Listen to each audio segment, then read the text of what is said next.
Nous aussi. Donc, voilà, ce matin, on est là parce que par la foi, Dieu nous appelle et on croit que Dieu a quelque chose à nous dire. Est-ce que vous savez quel est le verbe le plus utilisé dans la Bible? Le verbe le plus utilisé dans la parole de Dieu? Annick me regarde comme ça. C'est le verbe dire. Le verbe dire. Ça parle de la parole. Vous savez pourquoi? Vous allez me dire c'est logique. Parce que Dieu a quelque chose à nous dire. Dieu a quelque chose à dire à l'humanité. Dieu a quelque chose à dire et il nous a donné sa parole pour le dire. C'est pas rien, hein? C'est pas rien. Qu'est-ce que Dieu a à nous dire?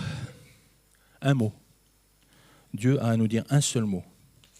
Ce mot, c'est Jésus. De Genèse à Apocalypse, c'est Jésus. Jean 5, 39, Jésus dit aux religieux, « Toute l'Écriture témoigne de moi. Toute l'Écriture témoigne de moi. » Dieu, ce matin, a quelque chose à nous dire, c'est Jésus. Dieu a quelque chose à nous dire, c'est « Je t'aime. Je t'aime. » Jésus, c'est « Je t'aime. » Ce matin, Dieu nous dit, « Laisse-toi aimer. Laisse-moi t'aimer pleinement en Jésus-Christ. Ne résiste pas. Ne laisse pas des choses se mettre entre toi et moi. Christ, Jésus, je t'aime, laisse-toi t'aimer ce matin. » Amen, c'est juste une pensée assez forte. Comment est-ce que tu m'as aimé, Seigneur? Comment est-ce que tu m'as aimé? Éphésiens 3 nous dit, « Je t'ai aimé avant la fondation du monde. J'ai pensé à toi avant même que tu sois né, avant même que tu sois créé, avant même que le monde soit créé. Avant la fondation du monde, je t'ai aimé en pensant à toi. » C'est pas extraordinaire? La première manifestation de l'amour de Christ pour moi, pour toi, elle est dans sa pensée. Christ a pensé à moi, Christ a pensé à toi, il pense encore à nous. Et il pensera toujours à nous. Nous serons toujours dans la pensée du Seigneur. Toujours. Comment est-ce que tu m'as aimé, Seigneur? Comment est-ce que tu m'as aimé? Je suis venu. Jean 1,14.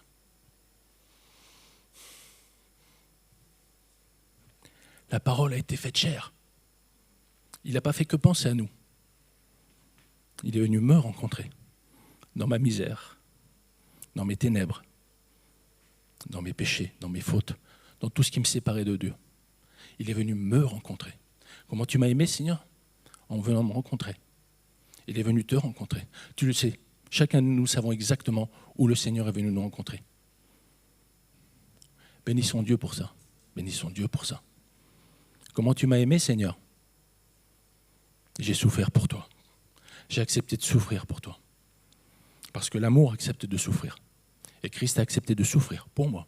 À la croix, c'est de ça que je veux parler ce matin. La croix, le sang. Ce que Christ a accepté pour moi, pour toi. Matthieu 26, 28, il dit, pendant qu'il mangeait, Jésus prit du pain et après avoir rendu grâce, il le rompit et le donna aux disciples en disant, excusez-moi, il y a beaucoup d'émotions ce matin, voilà, donc je suis libre, ne soyez pas gênés pour ça, je ne suis pas gêné, on est devant le Seigneur et c'est très bien. Dieu nous a donné des émotions et elles sont pleinement couvertes par l'Esprit et dans l'Esprit. Il le rompit et le donna aux disciples en disant, prenez, mangez, ceci est mon corps que j'offre.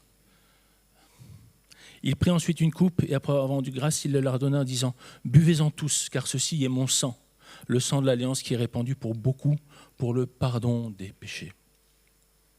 Pour le pardon des péchés. Alors le mot pardon, c'est aphésis dans les Écritures.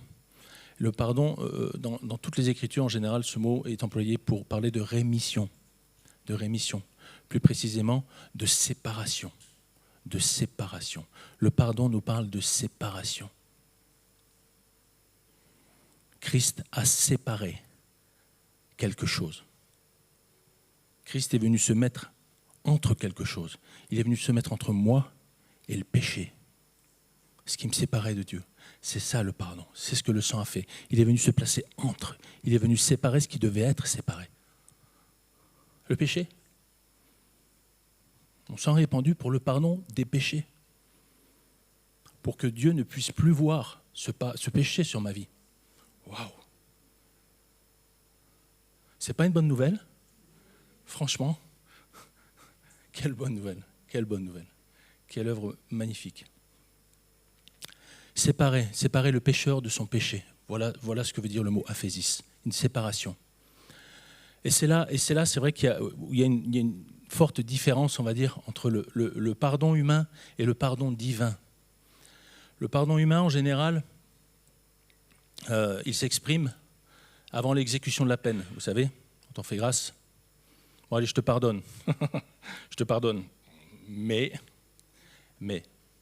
la sentence n'a pas été exécutée. La peine n'a pas été exécutée. La faute est encore là. Pour le pardon de Dieu, il n'y a plus de faute. Parce que Christ a payé. Christ a payé. La sentence a été exécutée. Pas sur moi, pas sur toi, sur lui. Sur lui. Et ça, c'est capital. C'est capital de comprendre ça et d'accepter ça. D'accepter que la sentence, la peine est tombée sur lui. Avec Dieu, il n'y a pas de pardon si la peine n'est pas exécutée, si la sentence n'est pas exécutée. Parce que Dieu est juste. Dieu est juste. Et Dieu applique la justice. Et la justice de nos péchés, les fautes que méritaient nos péchés, elles sont tombées sur Christ. C'est de ça que parle le pardon, le sang de l'alliance. C'est de ça qu'il parle. Et c'est comme ça que la séparation a été possible, parce qu'il a pris la peine. Il a pris la peine. La sentence est tombée. La sentence est tombée. Passons pas à côté de cette vérité, parce que sinon nous ne pourrons pas apprécier pleinement notre salut. Et on y mettra toujours quelque chose en plus, vous savez, quelque chose à nous. Un petit mélange de rien là. Oui, mais bon, je suis sauvé, mais il faut quand même que je rembourse un peu, non? Un petit peu. Bon, je ne vais pas acheter le salut, mais je peux quand même un peu le rembourser. Allez, je vais faire quelques œuvres pour le Seigneur. Non. Il n'y a rien à rembourser. Tétélestai. En 1930, tout est accompli. La dette est payée. Il n'y a rien à rembourser, il n'y a rien à acheter, il n'y a rien à faire. Il y a juste à se laisser aimer. Se laisser aimer et laisser le sang de Christ dans tout ce qu'il est en termes de séparation. Nous ne sommes plus des pécheurs aux yeux de Dieu. Nous sommes justifiés. Justifiés. Amen. Et donc le sang nous sépare du diable, du monde et de notre chair. D'accord ? Je veux juste lire Colossiens avec vous. Colossiens 2, versets 9 à 15. Vraiment, pour qu'on comprenne ce matin, Colossiens chapitre 2, versets 9 à 15.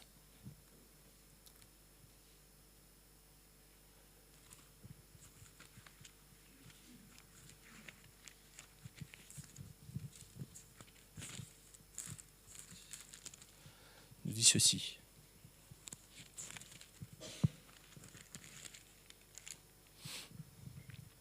Car en lui habite corporellement toute la plénitude de la divinité. Vous avez tout pleinement en lui, qui est le chef de toute domination et de toute autorité. Et c'est en lui que vous avez été circoncis d'une circoncision que la main n'a pas faite, mais de la circoncision de Christ, qui consiste dans le dépouillement du corps de la chair. Ayant été ensevelis avec lui par le baptême, vous êtes aussi ressuscités en lui et avec lui, par la foi en la puissance de Dieu qui l'a ressuscité des morts. Regardez.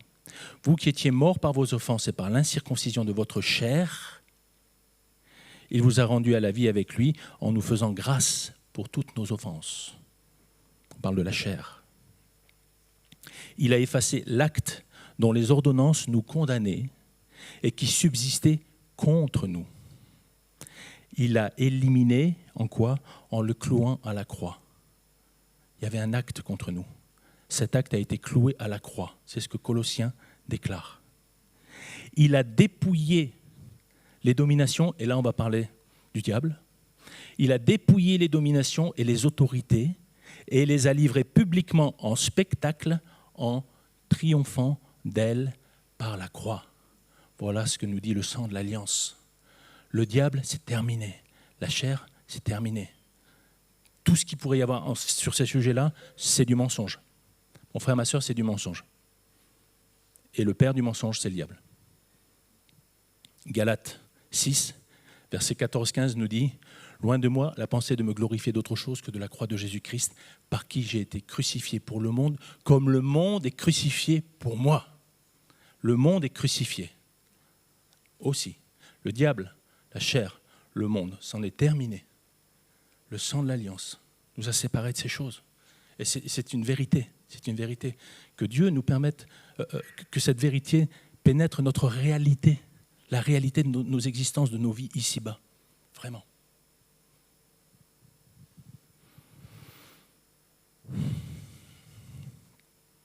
Le deuxième point que je veux parler, c'est le pardon entre nous.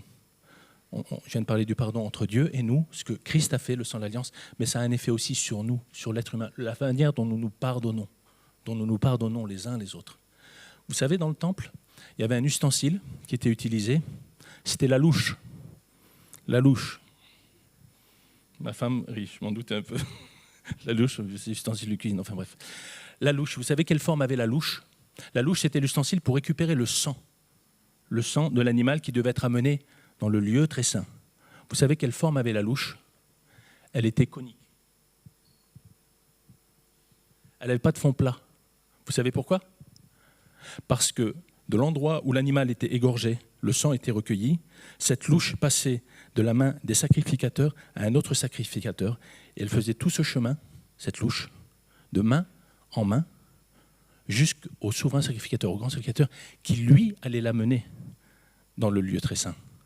Vous savez pourquoi elle était conique? Pour pas qu'on puisse la poser. C'est intéressant, hein? Parce que si vous posez la louche, qu'est-ce qui se passe? Le sang coagule. Le sang perd de son activité, de sa puissance, de ce qu'il est. C'est assez intéressant, hein? Et donc cette louche ne devait pas s'arrêter, en fait. Et elle était passée entre les sacrificateurs. Qu'est-ce que nous dit Apocalypse, chapitre 1, versets 5 à 6? À celui qui nous aime, qui nous a pardonné nos péchés et qui a fait de nous, de quoi? Des prêtres et des sacrificateurs devant notre Père, devant son Père. Nous sommes des sacrificateurs. Et vous savez quoi? Ce sang de Christ, il est entre nous. Il est entre nous. La puissance de ce sang, la puissance de l'alliance que Christ, la nouvelle alliance, elle est entre nous. C'est pas un pardon, le pardon que nous vivons entre nous n'a plus rien d'humain. C'est un pardon du ciel. C'est un pardon qui oublie. Alors je sais que nous, on n'a pas cette capacité d'oublier, mais pourtant. Amen. Le sang de Christ. Donc la Sainte Seine, c'est également entre nous et Dieu, mais c'est également entre moi et toi. Entre moi et toi. Il y a le sang de Christ, il y a le corps de Christ brisé. Amen. Soyez bénis.